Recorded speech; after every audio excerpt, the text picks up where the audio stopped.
ৰাতি শুব বিচাৰিছে কিন্তু আপোনাৰ টোপনি নাই, আপোনাৰ এই সমস্যাটো কম কৰা এটা সহজ উপায় আজি মই আপোনাক শিকাই দিম।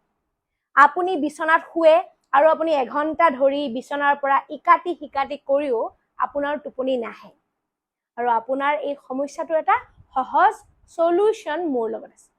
এইটো কেনেকৈ, এইটো জানিবৰ বাবে আপুনি এই ভিডিঅ'টো শেষলৈকে চাব লাগিব। আমাৰ হাতখনত এটা এনেকুৱা ঠাই লুকাই আছে য'ত আপুনি যদি ভালকৈ 60 ছেকেণ্ডৰ বাবে মাছাজ কৰে, এই ঠাইখিনিত মাছাজ কৰাৰ ফলত আমাৰ গোটেই নাৰ্ভাছ চিষ্টেমটো একেবাৰে ঠাণ্ডা হৈ যায়, মানে আমাৰ গোটেই স্নায়ুতন্ত্ৰটো একেবাৰে কাম হৈ যায়, ঠাণ্ডা হৈ যায়। আৰু আমাৰ হাতৰ কোনখিনি ঠাইত এনেকৈ 60 ছেকেণ্ড মাছাজ কৰিলে টোপনি অহাত সহায় হয়, আজি মই আপোনাক এই ভিডিঅ'টোত শিকাই দিম। আমাৰ দুইখন হাতৰ যিকোনো এখন হাতৰ কিনা আঙুলিৰ পৰা এনেকৈ যেতিয়া আপুনি তললৈ আহে, এইখিনি ঠাইত আপুনি যদি ভালকৈ হেঁচি চাই আপোনাৰ অকণমান বিষুৱা যেন অনুভৱ হ'ব, আৰু এই বিষাই থকা ঠাইখিনিত আপুনি জোৰকৈ হেঁচিব, হেঁচি আপুনি 60 ছেকেণ্ড সময় এনেকৈ মাছাজ কৰিব।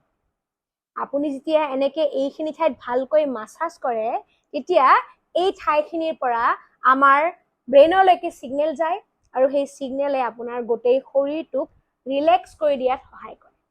আপুনিও ট্ৰাই কৰি চাওকচোন, আৰু মই গেৰাণ্টি দিছোঁ আপুনি যদি এবাৰ ট্ৰাই কৰি চাই আপোনাৰ বহুত ভালকৈ টোপনি আহিব। আপুনি যদি ট্ৰাই কৰি চালে আৰু আপোনাৰ যদি টোপনি ভাৱ আহিছে, তেনেহ'লে কাইণ্ডলি এবাৰ কমেণ্ট কৰি জনাব, আৰু আপোনাৰ বন্ধুবৰ্গৰ যদি কাৰোবাৰ টোপনি অহাত সমস্যা হৈছে তেনেহ'লে ভিডিঅ'টো তেখেতসকলক শ্বেয়াৰ কৰি দিব। Thank U.